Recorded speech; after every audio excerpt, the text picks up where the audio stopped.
everyone! Today I'm going to be doing another story time, but this time on my experience with a crazy club owner. I do want to say this club owner was clearly going through something during that time and was struggling, and I truly do hope that she's in a better place now wherever she is and that she found help. Without any further ado, let's get into the story time. So for some background, all of this happened several years ago. One day I was just in Global store and I asked Global if there were any clubs, and a girl, we're gonna call her H, she responds and she says, yeah, I have a dressage club, and she friends me and we go on to talk a little bit about this club. After like 10 minutes of talking, I ended up joining. There was not like any sort of initiation process like lots of clubs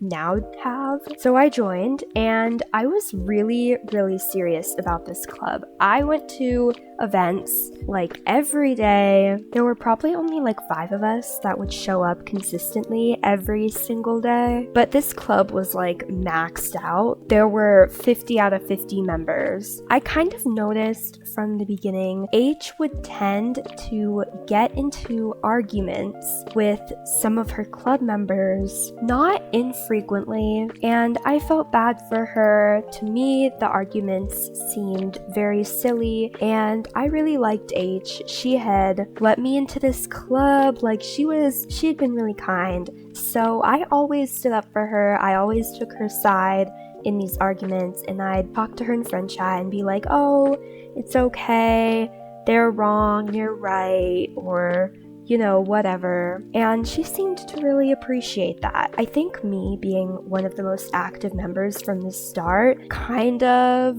made H and I closer, if that makes sense. H would overshare about her life with me sometimes, even when we didn't know each other super well, and she would tell me like, oh my gosh, you matter so much to me, you're such an important part of this club, we need you, basically. And it's such a good thing that you came into the club when you did. And it made me feel really special. Now I'm saying it out loud. That's love bombing.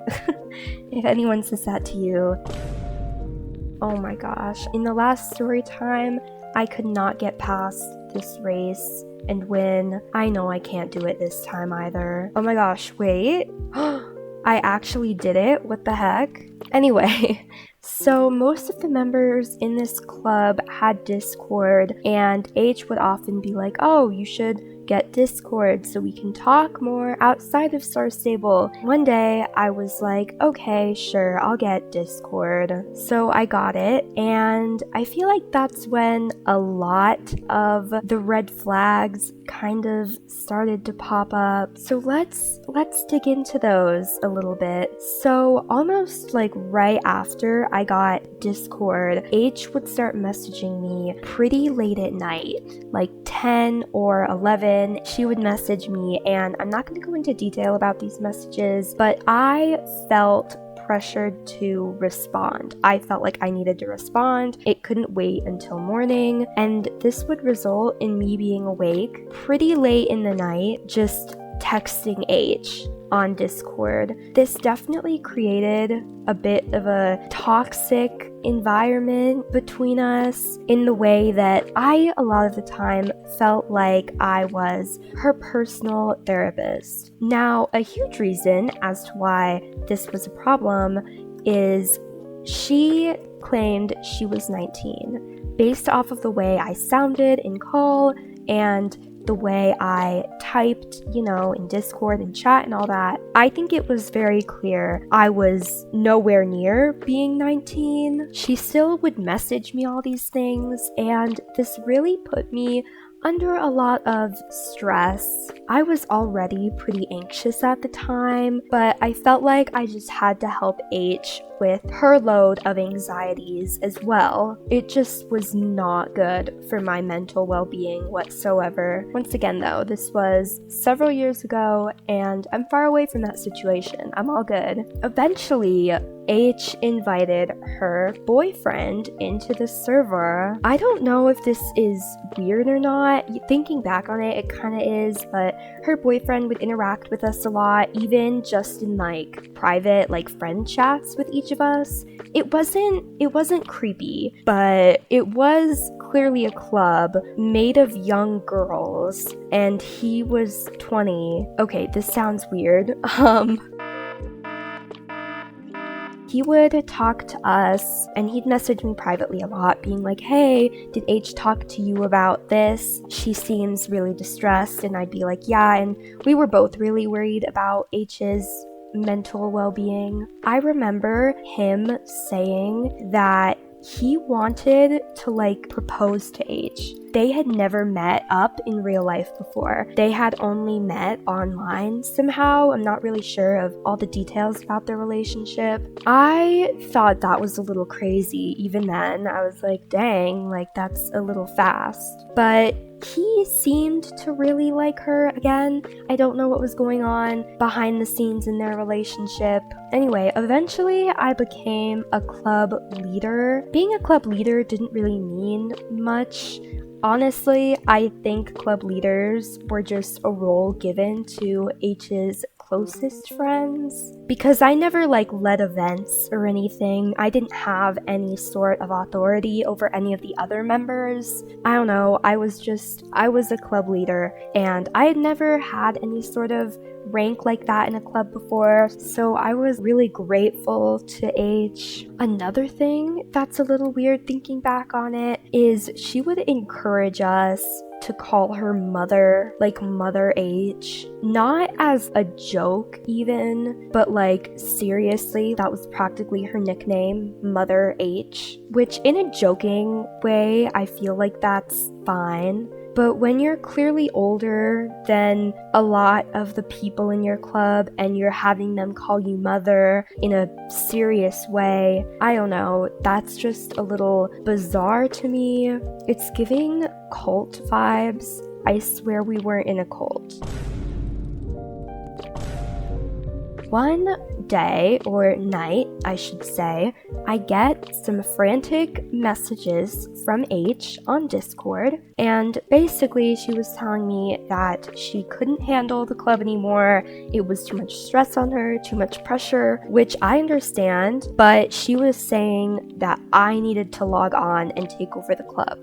And I was like, what the heck? Why me? I've only been in this club for a few months. I'm not ready. I have no experience. And she was like, no, like you have to. You need to carry on the legacy of this club. And I mean, I couldn't say no. Once again, I felt kind of in debt to her for making me a club leader, for treating me so kindly. It felt like she really, really needed me to do this.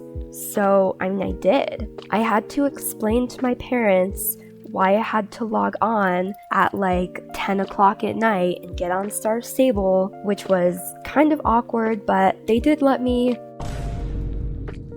I got on and H disbanded the club and I took on the club name. After that, H kind of faded away a little bit. She would still talk in the club server, but we never really saw her online. But yeah, we talked, but not nearly as frequently. We kind of separated a little bit. A couple months after me owning that club, she randomly messaged me and she was like, hey, I'm gonna show up to practice today. And I was like, oh, okay. And she showed up, and the entire time she was just critiquing the ways I was teaching. She kept being like, oh, you're doing this move wrong, you're doing that move wrong. And it wasn't in like a constructive criticism sort of manner, you know? If it had been, it would have been completely fine. But it was more of like a, you're doing everything wrong, you have no idea what you're doing kind of way. I mean, yeah, I kind of didn't know what I was doing, but I had been thrown into owning this club head first with no experience. I was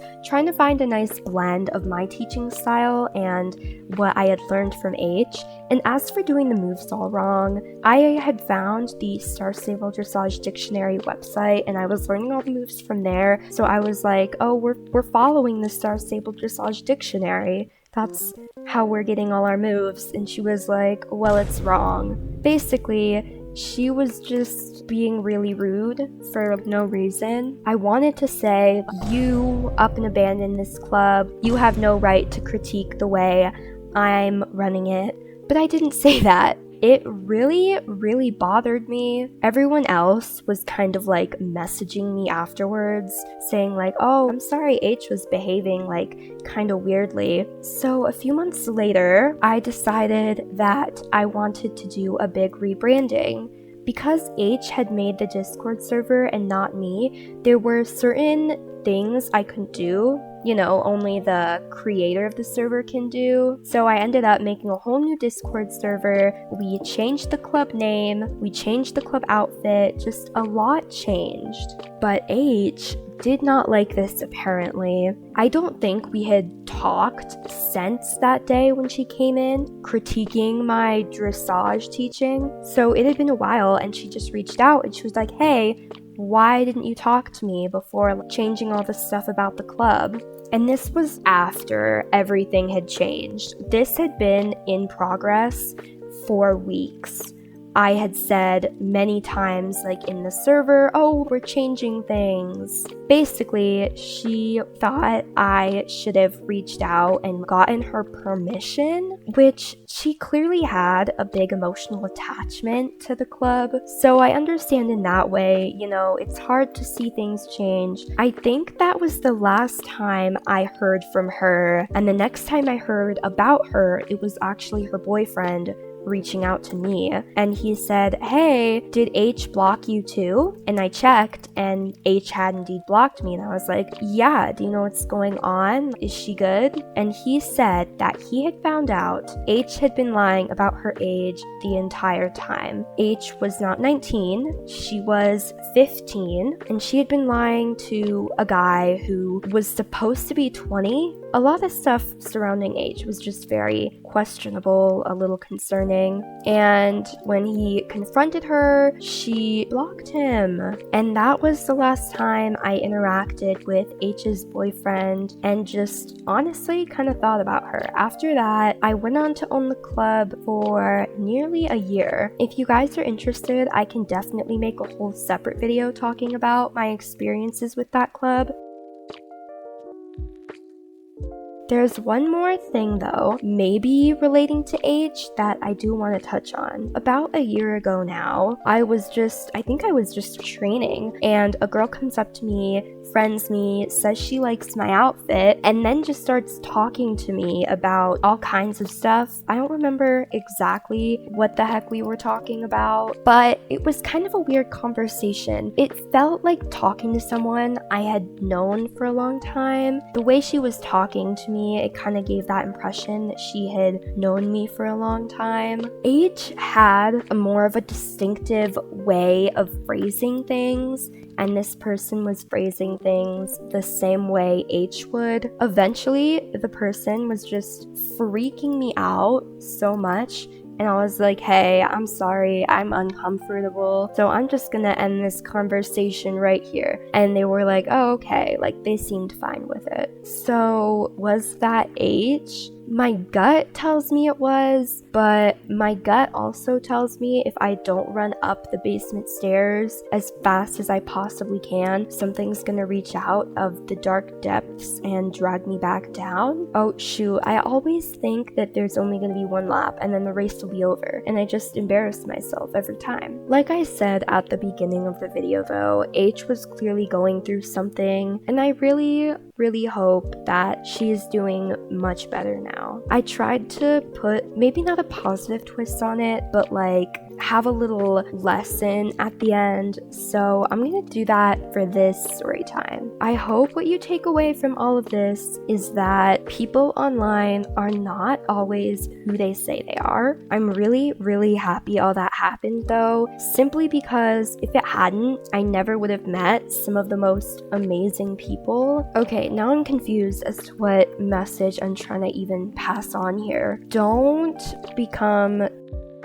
Try to keep, I'm just gonna stick with people online aren't always who they say they are. It's fine to make friends online, just learn from my experience and know that you don't owe random people online anything. I definitely did a lot for H because I felt like I owed her for being kind to me. But yeah, once again, let me know if you guys want to see a story time on just my time club owning, because those were some crazy times. I definitely have some fun stories to share. Bye!